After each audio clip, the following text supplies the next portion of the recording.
Welcome to this session on discrimination in think tanks. I'm Ajoy Datta. I'm an associate on think tanks.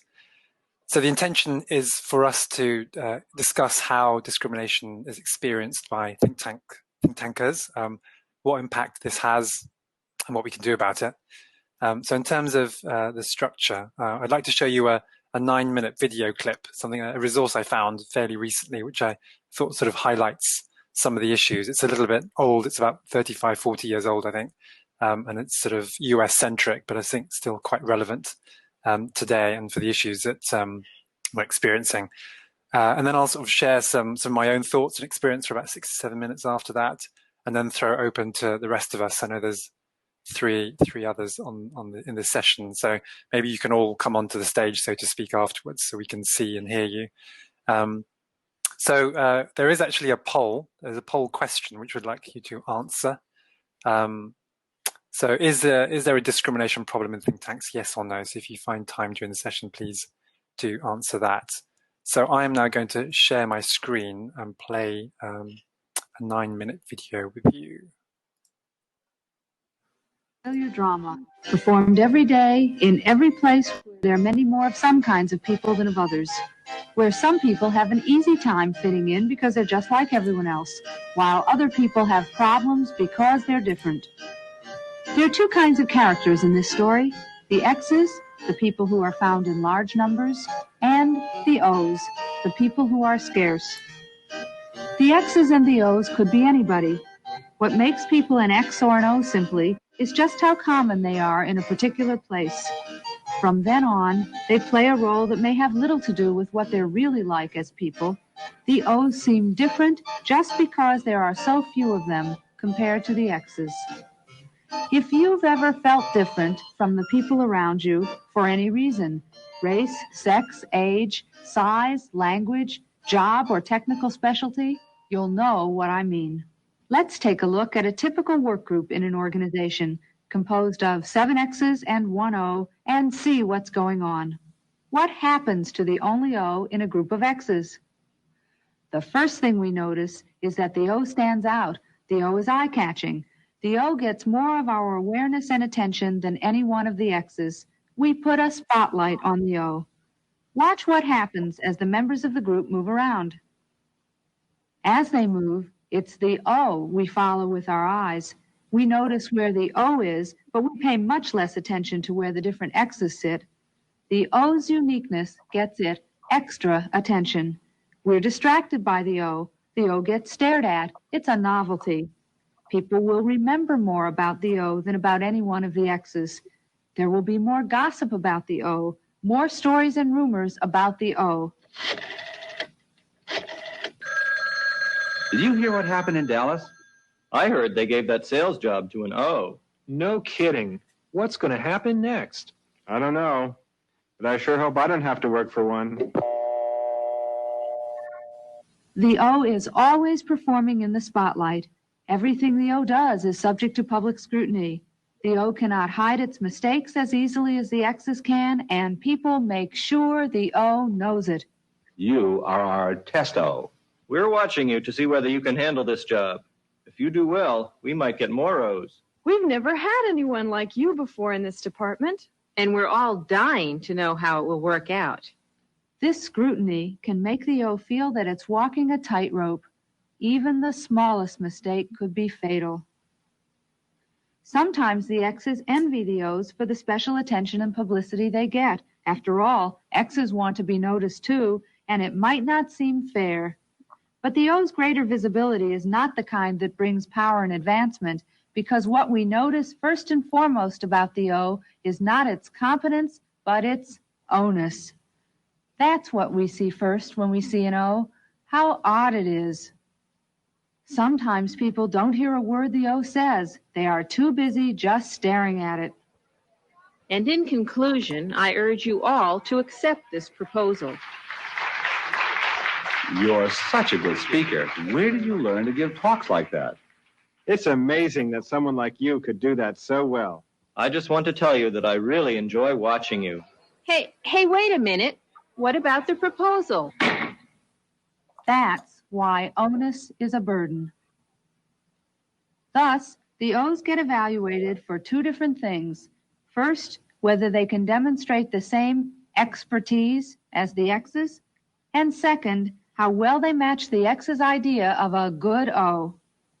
Being the only or representative O also gives the O an extra job to do, serving as spokes O, talking for all O's. The O might be sent off to public events as a show O, for example, in meetings, What do you O's think about this? or We'd like you to join the committee to give us the O's point of view. Could you speak at our next program? We're devoting it entirely to the problems of O's. eventually, if the O does well, it will be expected to meet with every board or task force or planning group. I really think an O ought to be included. But we don't have any other qualified O's. For the O, this often results in overload. I guess those O's just can't take the heat. How can the O cope with these performance pressures? The glare of the spotlight, being noticed for the wrong things, and with being expected to live up to two standards, with having to do its own job and also to serve as token O. Well, O's have three choices. The first is overachievement. Doing more, better, and faster than any X, becoming a superstar O. A few very talented O's have always been able to make it this way among the X's, but not all O's can be superstars, just as not all X's are geniuses. So it's not fair for organizations to insist that all of their O's be overachievers when most of their X's are just average. Of course, some O's who could be superstars wonder if it's worth it. I don't understand why I should have to work harder than everybody else just to keep my job. I need twice the credentials to get half as far. One way we'll know there's progress for O's is when so-so O's get the same chance as unextraordinary X's. Some O's make a second choice, to try to look like an X, to blend into the crowd and become less visible by wearing X clothes, using X language, or acting like an X. But this can also create problems. The X's don't always accept this. Why are you O's always trying to hide your onus? Why can't you just be yourselves? So some O's make a third choice, to hide behind an X, to try to avoid competition altogether and step out of the spotlight by taking a job behind the scenes. This takes away the stress of performing under constant pressure. The O can be just an assistant, the person who writes the report but doesn't deliver it in public. Some O's have always settled for helping someone else advance. You know what they say. Behind every great X is an O. This choice, dropping out, leads to a popular conclusion. O's fear success. But you can see that what O's fear isn't success, it's too much visibility. The extra performance pressures that come with being the only.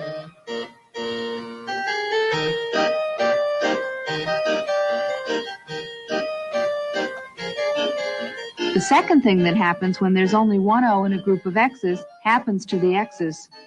If a group is made up of all X's, we're much more likely to notice the differences among them than we are when we're busy watching an O. In fact, when there is an O, it makes the X's more of a group. Suddenly they look more alike than they otherwise would. The difference between any X and the O is so great that it overwhelms the differences among the X's. It's a contrast effect. The presence of one thing that's different makes the others a category by contrast. Actually, the X's never knew they had so much in common until the O walked into the room. X's all these years have not been going around saying, "We're the X's around here." They were just people doing their jobs. Okay, so it kind of ended a little bit abruptly there. Sorry about that, but hopefully there's quite a few powerful messages conveyed. So something else I'd just hold in mind, some of the thoughts that might have been that might have emerged whilst you were watching that. But I just wanted to read you out a quote by Ta-Nehisi Coates from his book Between the World and Me. He wrote in 2015. So he says, it's hard to face this, but all our phrasing, race relations, racial chasm, racial justice, racial profiling, white privilege, even white supremacy, serves to obscure that racism is a visceral experience. You must always remember that the sociology, the history, the graphs, the charts, the regressions all land with great violence upon the body.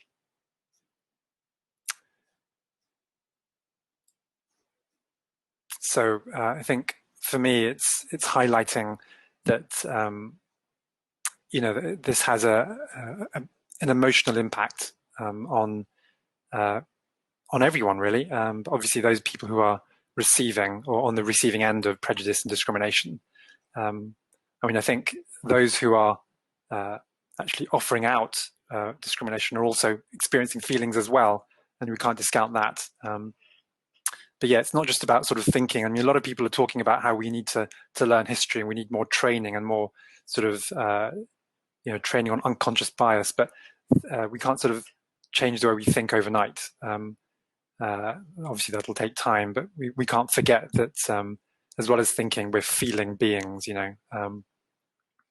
So we've had the video, a little quote from Ta-Nehisi Coates. I just want to share a few thoughts on my own experience, and then open up the discussion to others.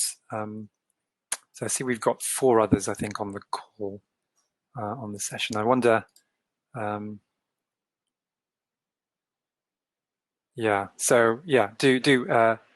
write any comments on the chat, or do request to come on the stage, and I'll invite you in. So basically, I worked for a think tank in the UK for about 9 years. And, I experienced a lot of joy. It was very interesting work, being part of a collective effort, being recognized as part of a team. We achieved lots together, produced lots of interesting research, made lots of connections around the world. We helped people as well. But, it was quite an emotionally difficult experience at times as well. When I was working at this think tank, the particular program I worked in, I think when I arrived, there was one other non-white person, but that non-white person was born and brought up in the African continent and had worked his way up and landed in this think tank a number of years before I arrived. But from what I can remember, there wasn't anyone else who was sort of non-white and born and brought up in the UK. So I think one of the feelings I had was, whether I was brought in partly to sort of diversify the staff, So it kind of played into that sort of imposter syndrome that I had a little bit. And then another thing is I'm 6'3", so I'm very tall, taller than average. So I kind of stand out in many ways, not only sort of color, but also height. So, over the years I've had, and this sort of relates to something that was said in the video at the beginning about sort of, being under the spotlight. I mean, I've had people sort of do, comment on my appearance, my height, the length of my legs. And sometimes, you can interpret them as sort of gentle jibes, and, as a lot of people do in organizations, you can experience a lot of difficult feelings, So there are times when I felt sort of undermined, I was passed over during a promotion round. I found that I was sort of paid less than less experienced staff. I've had sort of acts of aggression. Some people have been slightly hostile to me. And that's in response to sort of proposals I've made or challenges I've made. And I've been micromanaged as well. So, it's been an emotionally difficult experience at times. So, the question I've been asking myself is, was it racism? Some people would say, well, this just happens, in organizations. Some people might say, well, it's just sour grapes. You're a little bit resentful that, you didn't achieve what you wanted to. Maybe it's a glass half empty mentality. So I'm kind of left with this sort of paranoia, not really sure, racism, if it does manifest, and when it does manifest, is usually quite subtle nowadays. In the time that my mum and dad came over to the UK well, my dad came over in the 50s, 1950s, and my mum in the 70s. Racism was much more overt. It was direct. So you kind of knew that you were on the receiving end of discrimination and not just, people being mean. It's you're just sort of left with this paranoia.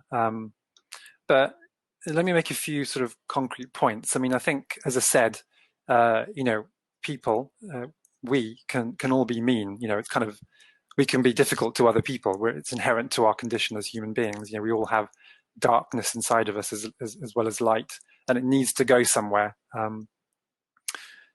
And then, I suppose in organizations, what you find is that, when you work with a group of people quite closely, you have sort of early attachment patterns. So, patterns that you've developed with your parents or brothers and sisters, uncles and aunties, early caregivers, they often play out. So we often sort of find ourselves replicating those dynamics and those relational patterns because, families are usually the first group that we're part of, and those patterns that emerge during those times are very powerful and often repeat itself during your life. So this dynamic is known as transference. I'm thinking to what extent the experiences I've had and sort of the experiences I've had in relation to other people are sort of my own sort of childhood patterns playing out, and vice versa. For example, I've experienced hostility from senior colleagues in response to my challenges, and I do wonder whether they were putting me in the place of their rebellious teenage children, which one of them often talked about, so they were treating me as often, their child almost. Who knows?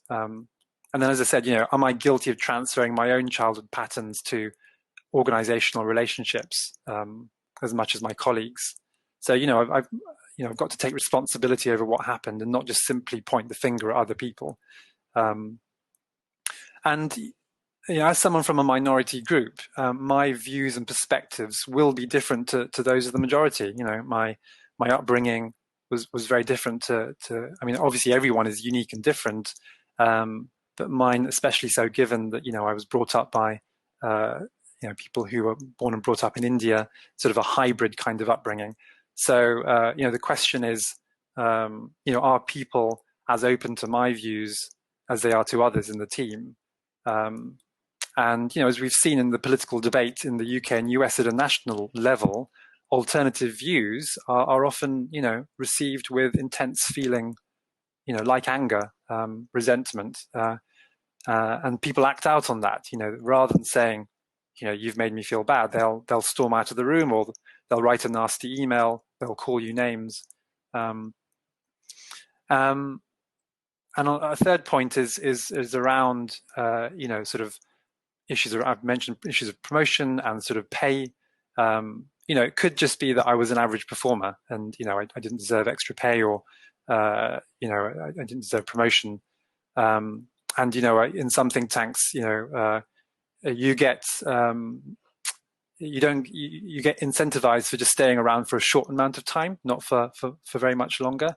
So I think, if you stayed for a long time, your pay would stagnate. So, is it just bad luck? It just sort of inertia, organizational sort of failings. And then a fourth point, from a sort of a psychological perspective, people often find it sort of socially acceptable to project their more difficult feelings onto an out group, so a marginalized group, because it's seen as more socially acceptable to do so. So that group is seen as weaker.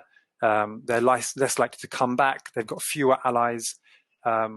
So you're more likely to sort of dump your sort of difficult feelings in a particular group, to make you feel better. It's got to go somewhere, as I said, So, you might find this happens to women in sort of male-dominated environments, people of color in mainly white environments, etc. So, the question is whether, this particular out group, the people who are seen as different, are they receiving, ill feelings disproportionately more than other people in the team, and I suppose if you gather evidence about that, then you can be more sure as to whether it's racism or other forms of discrimination. So I think overall, I'm sort of left with a sense of paranoia, not being able to explain what happened. And obviously, as a researcher, this is doubly so. So of course, this is just my story, and I'd really like to sort of invite comments or people to sort of come onto the stage. I mean, we've only got 4 others, so why don't you all request and come onto the stage so we can have a sort of a face-to-face chat. Essentially, we've got sort of an hour or so left. Okay, so Erica, you've requested. So we've had the video. We've had a little sort of something from me. I mean, I don't know. I suppose I've got some questions.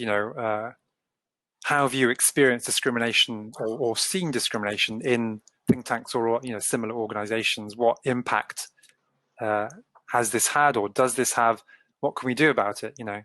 Or you might have additional questions of your own. So yeah, any thoughts? Oh, I think Erica, you're muted. Erica, show there. Yes, you're muted. Or we can't hear you. It might be your microphone because you appear unmuted to me. So it might be your microphone.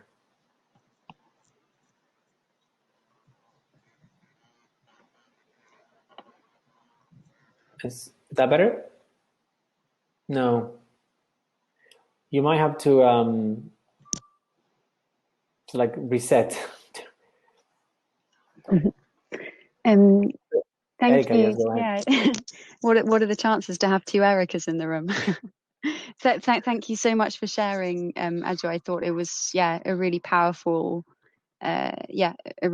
testament, and I'm sure a lot of people perhaps unfortunately share similar experiences. I work in a think tank, and I've been there for perhaps 2.5 years now. And I wonder, as a white privileged woman, haven't experienced the same levels of, whether that's discrimination, racism, as unfortunately you have or had. So I'm very aware of that. And I wonder, I think for me, I find it quite challenging myself to navigate, if you like, the ladder of a think tank, because often they're very small and there's no kind of clear way to maneuver up that.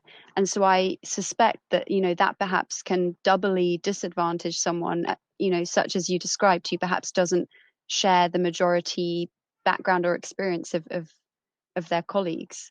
And I'm very worried about that because, I perhaps, because I shared some of the same experiences as, say, the director or colleagues around me, was able to read in between the lines a bit and use that perhaps to my advantage. And I think it's really dangerous when we let that become the norm.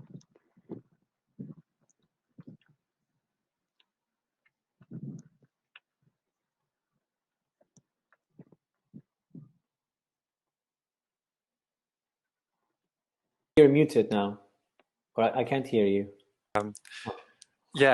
So I think that's thanks for sharing that, Erica.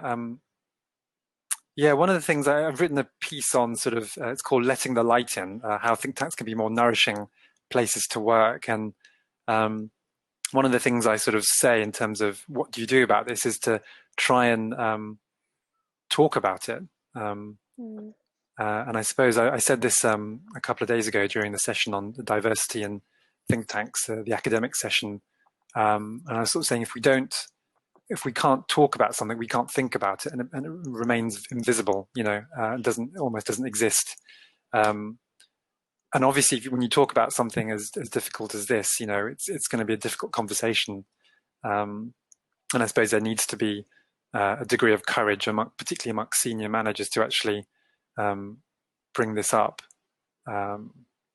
or even people who aren't in sort of senior management team, to raise their voices and somehow create some sort of safety and try and bumble through the conversation despite its difficulty of getting through it. but obviously, people in management, they've got interests to protect. They want to pursue certain interests. So it's obviously, it's extremely political and risky exercise in many cases. If I can add a comment, Ajoy. For full disclosure and explanation, Ajoy and I worked at the SET think tank, and for a while I was Ajoy's line manager, and of course my own shortcomings in not being aware of these feelings, right? And I think I often interpreted, not just with you, but with anybody, I would interpret any issues at work with other things related to the day-to-day, role, the challenges that somebody more junior or newer to the organization might face, issues about efficiency, of knowledge, of office politics savviness, or those kind of more neutral elements that affect us, that make us think about, where are we in that ladder, as you were saying, Erika. Are we in the right track? And of course, I can imagine that it never occurred to me, because it had not occurred to me as well. So I had not experienced it myself, and I had no reference to think about that in those terms, and therefore think about the kind of support that I could give you or others in a different way. Right? I was being very much, as I said, very neutral in the advice I was providing, I think, and therefore I was probably being not very useful as well.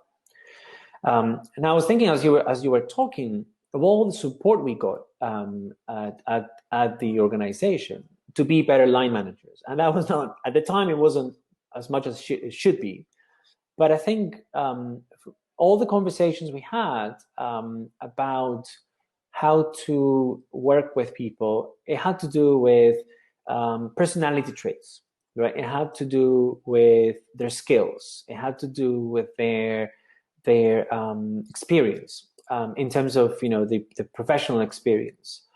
It had to do with all these other things that would have never, without any suggestion, that this would be an issue, right? That these feelings, that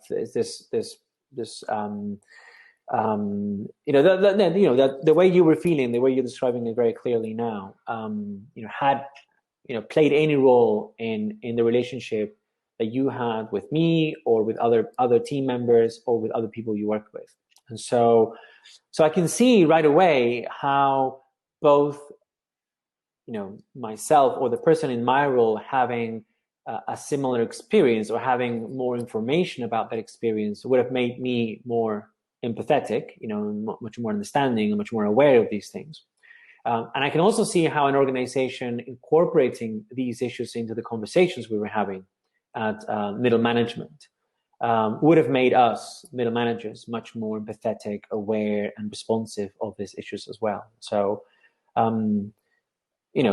at the very least, to prompt a conversation, like you're saying, which I'm sure wouldn't have been easy, but at the very least, to try to prompt it, try to get that conversation out there, so that we could start to talk about it. And I think, and I can certainly say that I don't see most think tanks doing that. Right? You do not see great diversity in positions of leadership, whether it's middle management or senior management, and you do not hear much about this issue of sort of ethnic, cultural background and diversity in the conversation. You hear much more about gender, which is it's a good thing, but the conversation about racial discrimination is nowhere near, and it has appeared now because of the context. But I wonder how much of that is going to lead to structural change, and how much is just going to be a conversation we're having now. Try not to have it too many times in the future. Anyway, that was my short reflection. So I've just seen, is it Danayan or Deneen, and you'll have to come onto the stage and correct me in your pronunciation, which is rather ironic because often people don't know how to pronounce my name. But yeah, I think I'm having a problem accepting people's requests to come onto the stage. No, I think it worked. I'll try next time somebody tries to join. I'll do the moderation. Oh, Okay, wow. here we are. Okay, Hi. that's my face. Brilliant. Hello. That's it. Yes, I can see you. I'm not sure how to. I'm not used to this format. It's really new and interesting. Can you just remind me or tell me how you pronounce? Yeah, of course. It's Deneen. So like Janine, but with a Deneen. D. Great, thanks. And you're from, where are you based at the moment? I'm based in London, and in interest of full disclosure, I work with Erica. Ah, brilliant. And Erica, I guess, are you in London as well at the moment? Actually in Eastbourne on the south coast, but normally based in London. Nice. Lovely. We work in two different teams, so it's slightly quite different perspectives. I think this conversation is great. I think it's long overdue, definitely. I think one of the issues and what I was talking about in the chat is if all of the issues had stemmed or revolved just about race, I suppose that would be sort of one big issue to tackle. But a lot of the time it's a mixture of sort of race and socioeconomics and class. So for me, I know it's both. So and it's not just sort of my organization, it's across the board. Even looking at jobs in think tanks when I was unemployed, I didn't see anyone who looked or sounded anything like me. And that was a big hurdle to overcome. And the only reason why I thought that I could do that was because I suppose I knew that I had some knowledge because of life experience. But that's quite a big hurdle to overcome, because people will always say, well, someone has to be the first, and, there are some people out there and you can just give it a go and you'll be fine. But I think people really underestimate how big of a hurdle it is, or the type of confidence it takes to say, well, I am not like any of these other people, but I'm going to go ahead and do it anyway. And a lot of it, as you were saying, Ajoy, is it's micro aggressions. Like, I didn't think that I would be in my 30s and still go to events and still see people near me do that, like bringing bags closer to them, or sort of moving slightly away from me. There's small microaggressions like that, and that's a very tough thing. Dealing with that in work is a very tough thing to handle. But I think it's a lot of it is a mixture of both things, race and class. Because as Erica was saying, there are some things, if you have a certain academic background, there are certain ways of acting that you just know, certain words, certain phrases, and there's also a certain level of comfort. If you've gone to an elite university, there is a level of comfort that comes from that, because a lot of the time you're surrounded by people who tell you how clever you are, and an institution which tells everyone how great and clever they all are. But I didn't have that. So managing those two things it's quite tough.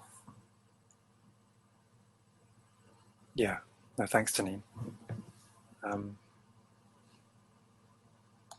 Yeah, I mean, just picking up on sort of people's behavior when you go near them. I mean, I think that sort of brings me back to feelings, and I suppose discrimination, if you're on the receiving end, can be extremely emotionally very turbulent. As I said, it lands in the body, but also those who, I suppose it's the same for everyone, but feelings of a different type. It's what happens when you do see people from a particular race, culture, a particular identity. How does one feel? How do you react? what are the, I suppose, stereotypes, to put it very bluntly, that sort of come through your, sort of you're faced with in your psyche, how does that make you react? So yeah, I think it's, again, a lot of these things are just locked away in our heads, and somehow we've got to talk about these things, before we can break them down, Do you know any organizations as think tanks who, or even just first sector or research organizations who have started to do that work and make those changes in a meaningful way? Good question.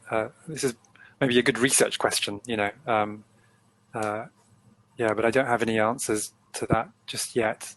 I don't know if others have heard of good examples where people are starting to have these conversations. Well, actually, having said that, there's a think tank called the ODI, the Overseas Development Institute, and I've heard that they had a town hall.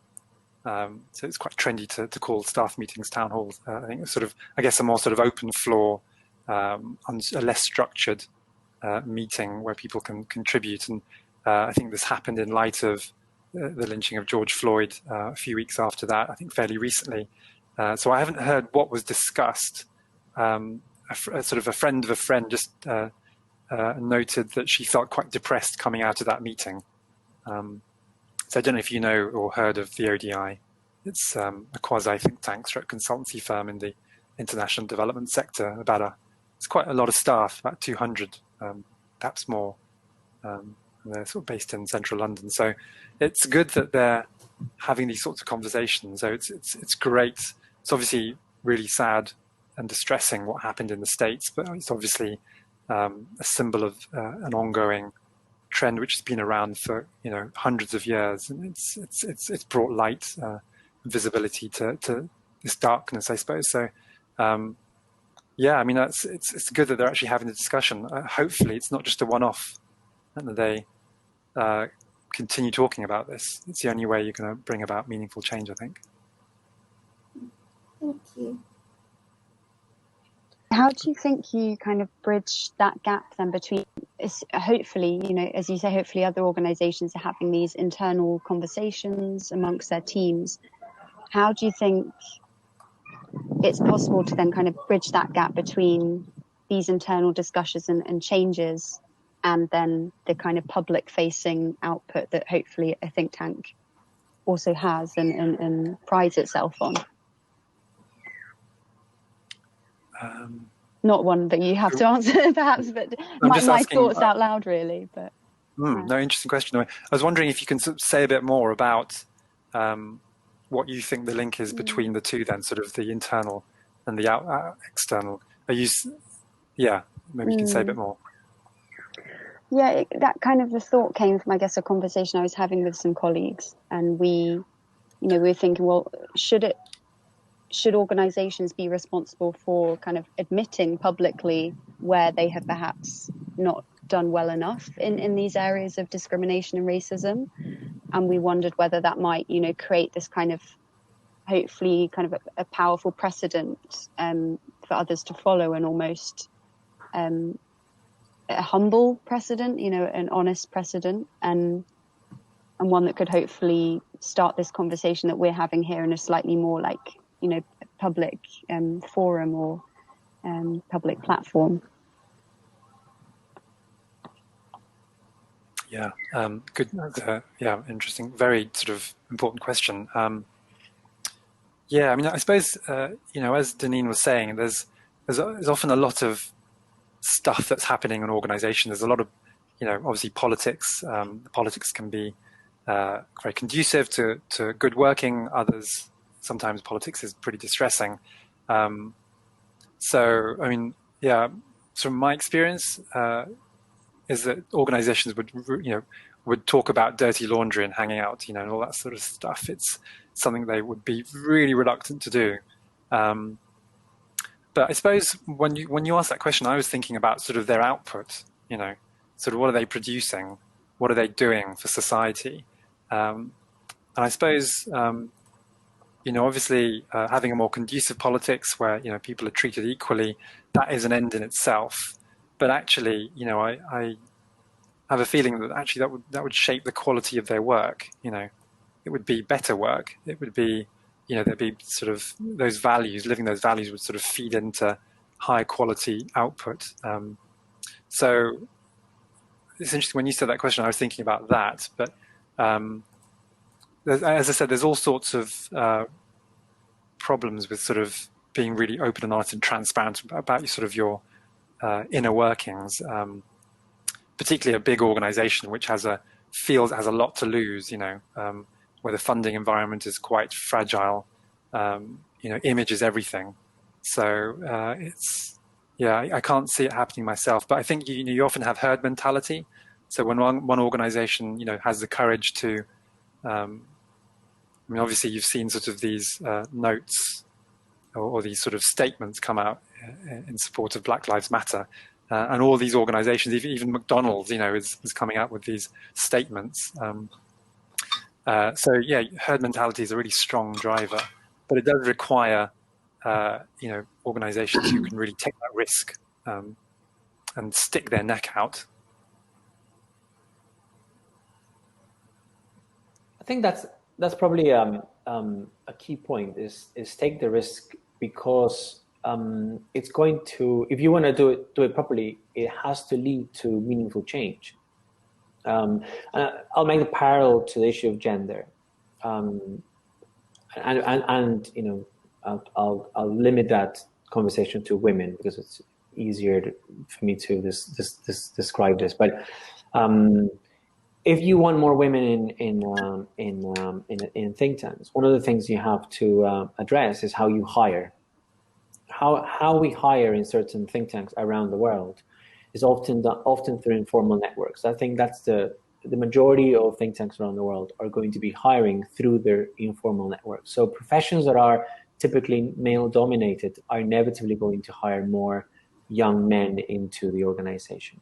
And the other thing is that if you do hire women into the organization or young men, you're going to be hiring them through the personal relationship with those doing the hiring. And we see this right in think tanks based in universities, we see this in independent organizations.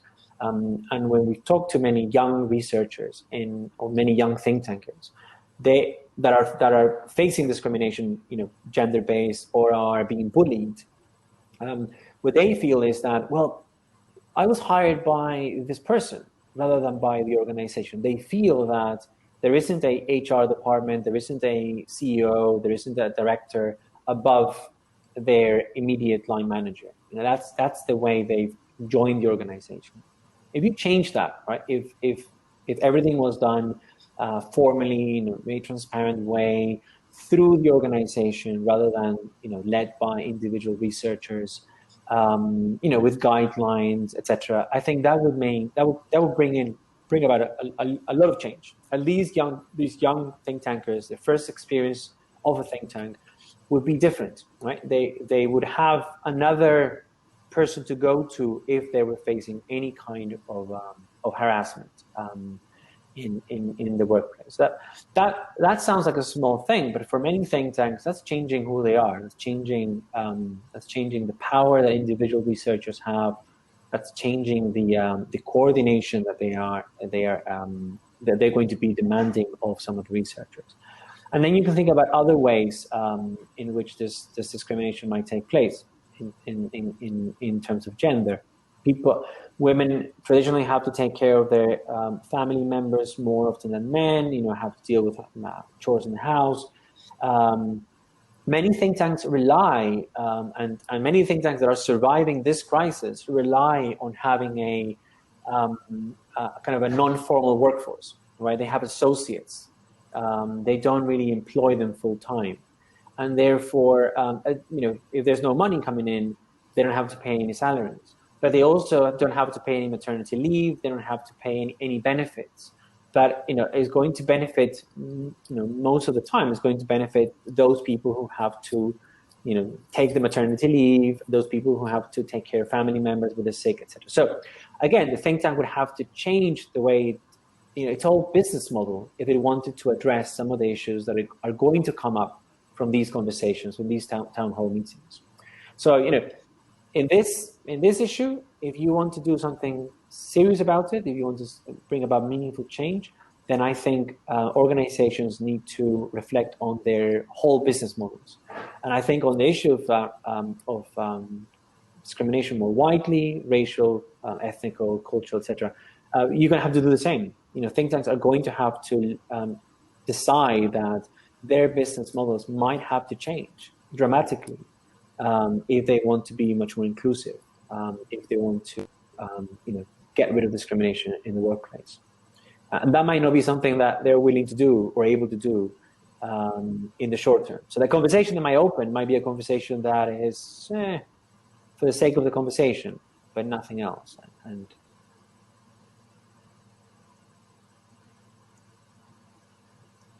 you're muted. We've got a comment from Erica Schoder. I hope I've pronounced your name correctly.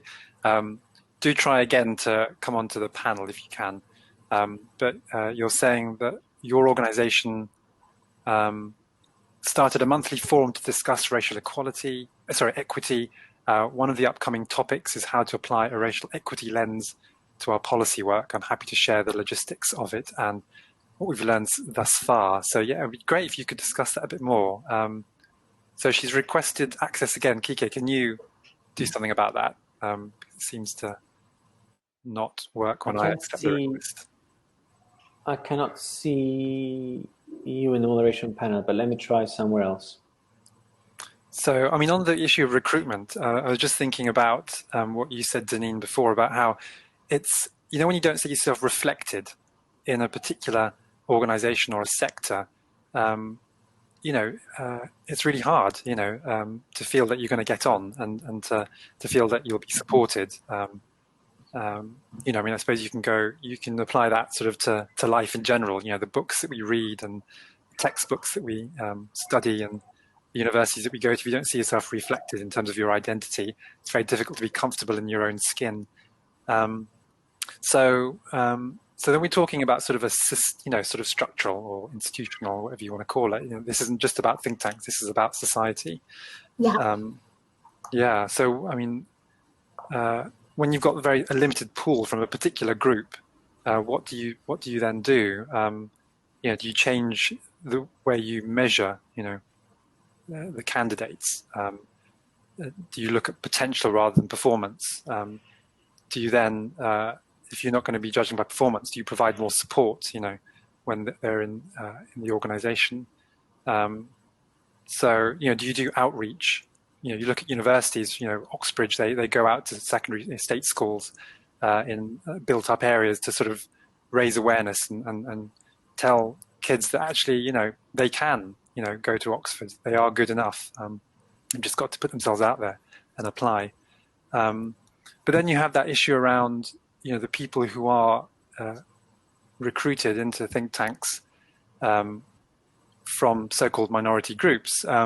They might be there because they might think and act like the people from the dominant or majority group. So you can bring them in and, give the impression that you've got more diversity in terms of perspective, not just identity, but actually, they don't necessarily give you a different perspective. So things don't really change apart from, so a bit controversial, but I think that's a real issue.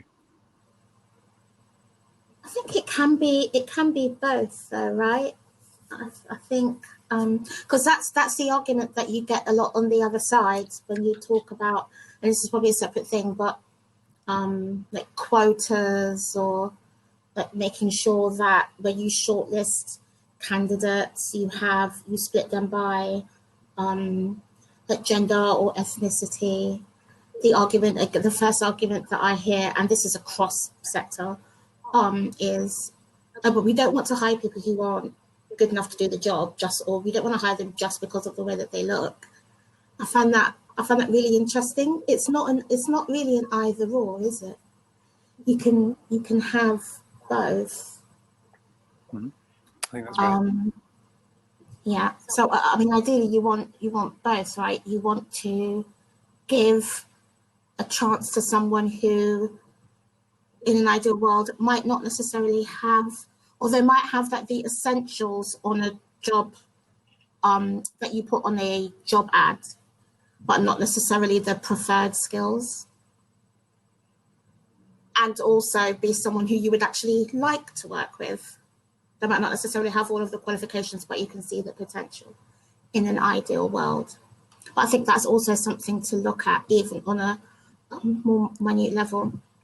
Because when you put together job ads, a lot of places will do this. You put essential and like would like to have, and a lot of the time, if you don't have that insider knowledge, you won't even know to look at that ad and figure out, well, I can do about 70% of the essential stuff. I know that they've put that stuff there, but I know, having applied for enough jobs or worked in recruitment, that the other stuff isn't as important. If I can cover that other stuff, I'll be okay. Yeah. Such a big conversation, isn't it?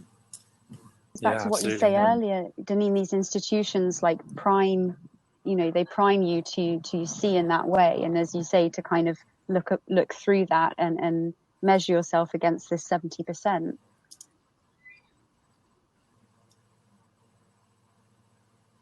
And I was thinking about traditionally how a lot of think tanks and research centres, they're recruited through their networks. We're talking about maybe... Is that across the board with think tanks? Sorry, do you find that, having looked at and worked with different ones, that almost all of them, it is who they know, not necessarily what? Yeah, I mean, I think what you have is this sort of parallel process where, I think it also depends sort of what level the staff are coming in.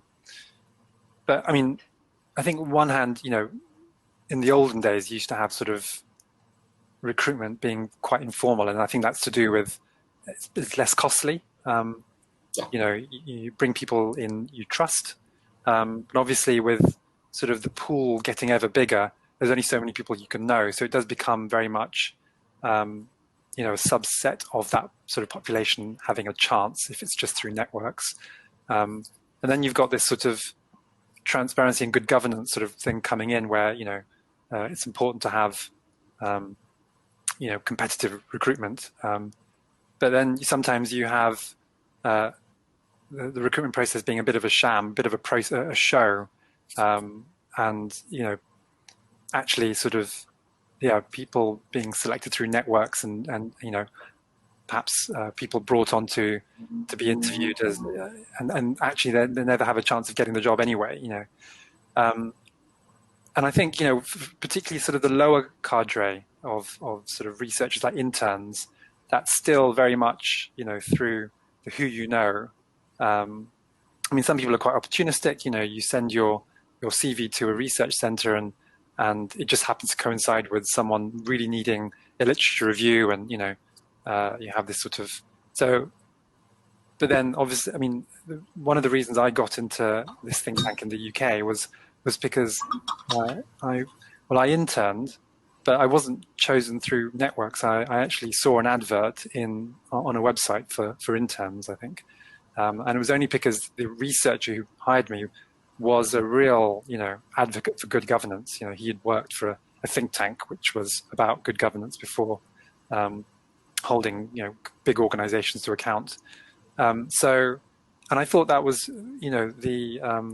it wasn't the norm to do that. Usually interns were recruited through people's networks. So I think there's discussions to be had as to sort of how, as you say, how people are recruited. I wonder, Ajoy, if you can reflect, or Deneen or Edka or others, you can reflect on differences between the professions within the think tank. My feeling is that there's going to be a lot more diversity in what we tend to call the central services, the finance team, maybe the legal department, program managers, administrators, how would you call them, than in the research profession, where you would probably see more of this hiring through contacts, by who you know. Whereas and I can think of think tanks I've worked in, kind of the finance team, the accounts team, I had the impression they were a little bit more diverse. Like, they could come from anywhere. They did not have to be in the know or connected or have gone to the right universities. This is not the best paying job in town for anybody studying finance. So you sort of feel that they are going to go through much more open channels and try to get as many people to apply as possible, which is different to the research profession, where researchers want to have play a role in deciding who is hired and who joins in. So I wonder if that's the case in many organizations. I can imagine there'd be much more obvious in the larger organizations, but it might be the case in smaller organizations as well. Great. So we've just had Andrea join us on the stage. Fire away. Hi. I kind of wanted to join on what Enrique. So your audio is very quiet. I don't know if you can boost the volume.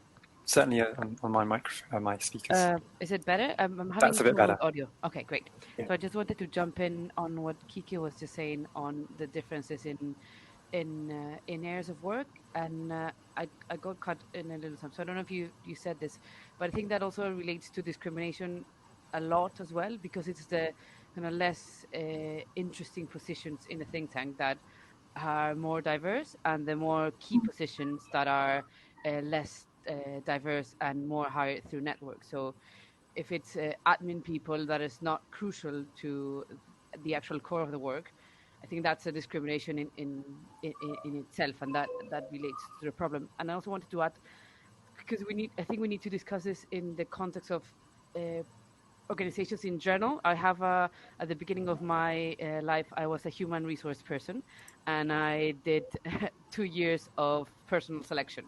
So I worked with a lot of companies, not so many think tanks at that point, and it was companies that hired us to do the personal selection. And there are programs that they ask to hire people that already know someone within the company. So it's not just us, but it's people who already know someone in the organization get a plus, because they want to kind of keep it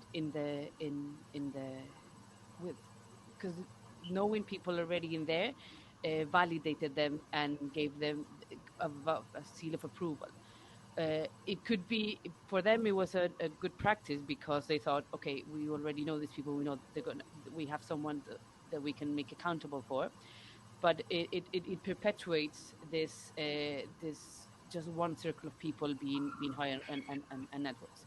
So this is I know we're just discussing in think tanks, but it's a big issue in all hiring processes, not just with us. I think it gets accentuated in think tanks because of the size, the work that we do, and that we're less known to the general public. Like, everybody knows Coca-Cola, so you can apply to Coca-Cola, but less people know what the ODI is, or Grade, or other think tanks. And that's it. Thanks, Andrea. So yeah, we've just got a few comments come in from Erica and Jordan. So Erica's saying, I would add that there are competencies associated with being a good manager that are often lacking in TTs and think tanks. It takes a good manager to conduct a good hiring process that results in diverse candidates. Some management expertise there. And Jordan saying we could learn from Sam Friedman and Daniel Laurison's the class ceiling. So he's shared a link there to take a look at that after the session. And Mega is saying absolutely diversity in hiring needs to happen at all levels and across all teams. But what happens once we've sorted out the hiring process? Sorted out. Imagine we sort it out, or we tackle it. We try to do something about it. You still have the process of, once people are in the organization, and what is their experience of the organization, their day-to-day experience. When ODI,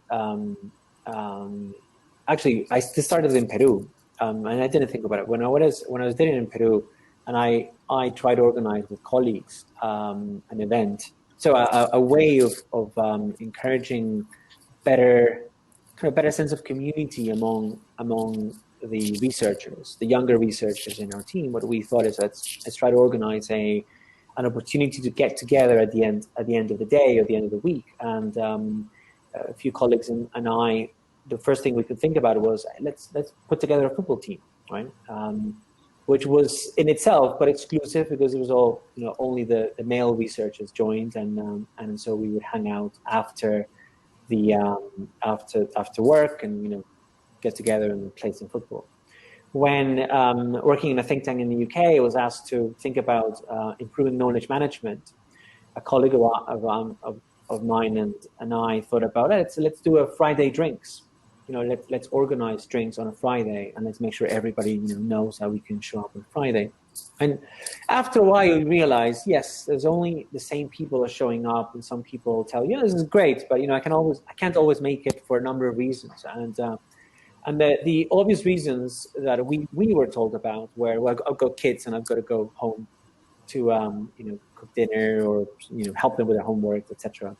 But there were also other reasons that people were not always sharing, and they showed up, they didn't have a drink, or they prefer to kind of just say hi and move on. I didn't figure it out until later. It was actually pointed out to me that they did not want to have a drink. Their religion did not allow them to have a drink, and they prefer not to be in that environment. Yeah. But I did not think about that at the time, and we saw it as a success. So even in trying to create a space, it's not a blameless action of mine, but we end up creating a space that is going to be exclusionary of some people. And so again, it's like going through the whole recruitment process again, trying to join the group and not being able to because it's been designed in a particular way that is not inclusive of everybody. So there's some things that need to be done on a daily basis to make sure that the experience of everybody is a positive one. And this reminds me of a term that I can't remember who wrote this in a series we did on women in think tanks. She talked about the ideal think tanker. And she's saying that think tanks are designed around an ideal person. And that person tends to be a man of a certain class, of a certain ethnic background, depending on where you are in the world. And so what we need to do is we need to get rid of that ideal think tanker, right? That person that we imagine when we think of a think tanker, of a policy wonk. And if we can think of many types of think tankers, then maybe we're going to be able to design a much better organization. Thanks, Enrique. I mean, I think when you're talking about the pub, the football team, I guess these are all spaces outside the organization. So these are all informal spaces. And I suppose the question is, was there ever any sort of intention for the knowledge that was shared there to ever come back into the organization and shape, the day-to-day practices, the rules that are set and the way people go about their business? I think, the term hidden transcripts comes to mind. So there's a lot that happens in these sort of, whether it's in the, over the water cooler in the cafe, in the kitchen, or, in the corridors on WhatsApp between individuals, or as you say, the field, in a pub, where, a lot of the nitty gritty politics is discussed and shared, some of the stuff that we're talking about now, how, perhaps someone was recruited through clandestine means over a beer in a pub or something, that's where all that gets talked about, So the question is, how can we bring those hidden transcripts back into the organization, into the spotlight, into those more formal spaces, so that it can actually have an impact on the running of the organization?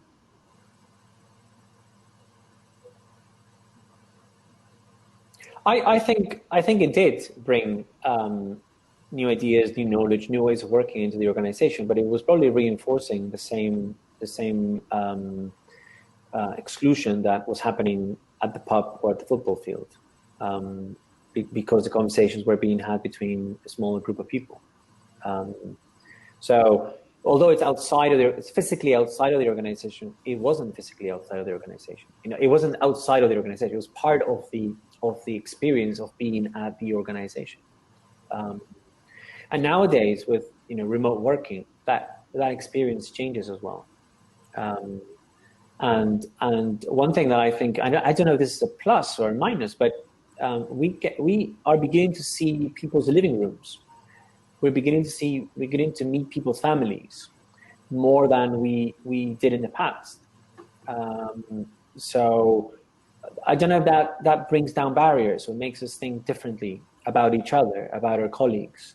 But this is a comment I've heard many times now, is that you're getting to know some of your colleagues a lot better now, because by joining them online, through Facebook or through Zoom or Skype on a regular basis, you're beginning to notice, their day-to-day life, not just their persona at the office, but what the house looks like, who else is around the house, what things they have to do, and what are they responsible for in the household.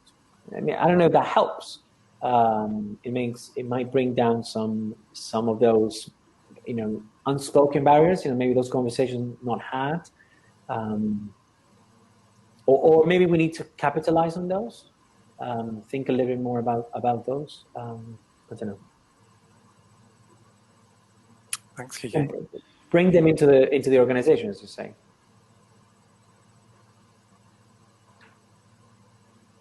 Any other thoughts?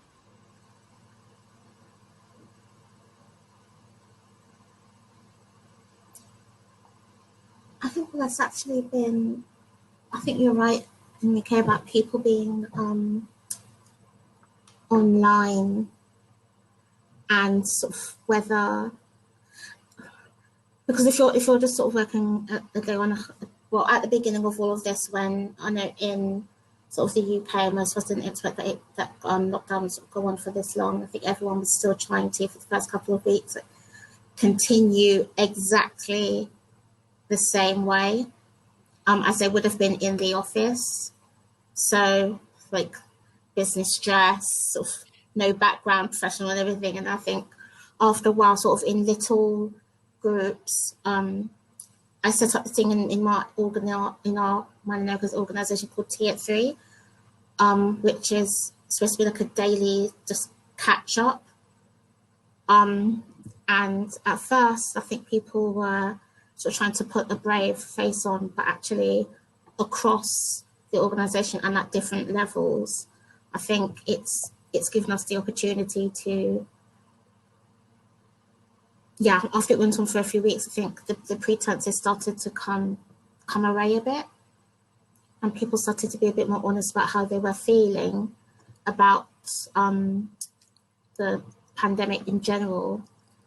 And then once we'd sort of gotten past that, I think that gave us the ability as a team to start discussing other sort of feelings and sort of issues in general. So I think you're right about that. But in person, it is really difficult, especially like for me. I work in an organisation where we've got quite a broad age range, which is great in so many ways.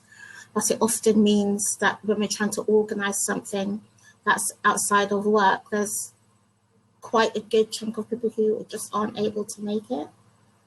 And that is really, that I find quite sad and annoying, because I want everyone to be able to partake in stuff like that, because it is important, even just to let off some steam. I'm not sure how. I mean, we've tried different things. We've tried like office drinks or even game nights, and some of the ways have been a bit cheesy. Although Erica is much too kind to say that. But I think a lot of people, or a few people that I was spoken to, have, even if they haven't been able to make it, there's still been a thought of, oh, but people are trying. And I think if we continue to put on it in organisations in general, if you keep on putting that work in and just letting people know that something's going on, just want to keep you in the loop, and trying different ways people can come together. But I think it's a persistent thing. And maybe that's sort of what we were saying at the beginning of the conversation, right? It's work that needs to continue. It's not just one conversation, not just one piece of research. It's a behavioural change. And I think that extends to getting people together as well. It's a constant thing. And sometimes the way you try it might be sort of a bit cheesy and whatever, but even if it gets people to get together, and even if it starts by people laughing at how cheesy an idea is, if it works, if it gets people together and gives them the opportunity to maybe delve in a bit deeper after a while, I think it's worth it. But it's not easy and it takes time. True. I mean, I was thinking about, having these more difficult discussions, and I think, as you were saying, Dean, I think, well, what I took away from what you were saying is that, time together is really important. Trust, relationships of trust to deepen, for people to sort of feel they can be vulnerable and to say stuff that's, really eating away at them. But I was also thinking, when you've got people of, different levels of experience, age, levels of power, obviously, that's going to be, if there's someone more powerful than you who's essentially responsible for your appraisal, there's obviously certain things you're not going to be able to share, Yeah, definitely. So I think in those sorts of circumstances, there needs to be a conversation about your politics. How do you actually, what's on the table for discussion? What are the potential consequences? And I think it might be helpful to bring someone neutral in as well, to sort of help conduct those discussions. So the equivalent of a therapist for an individual, you have like therapists for groups, a group analyst, for example, a group practitioner, someone who can, because obviously when you're having those difficult conversations, there's a lot of feeling that's going to come up, there's going to be a lot of projection, so blaming, and some conflict. So without a conductor, there's a chance that it could just erupt, and you could fracture and become more distant, and sack off the whole idea of talking to each other. So someone with some experience, it could be a manager, from the think tank, but they've got to have some experience in sort of running these difficult discussions, I think. Should we wrap this up then? Thank you very much, everyone. And hopefully we'll see some of you at the wrap-up session, if not the next online conference.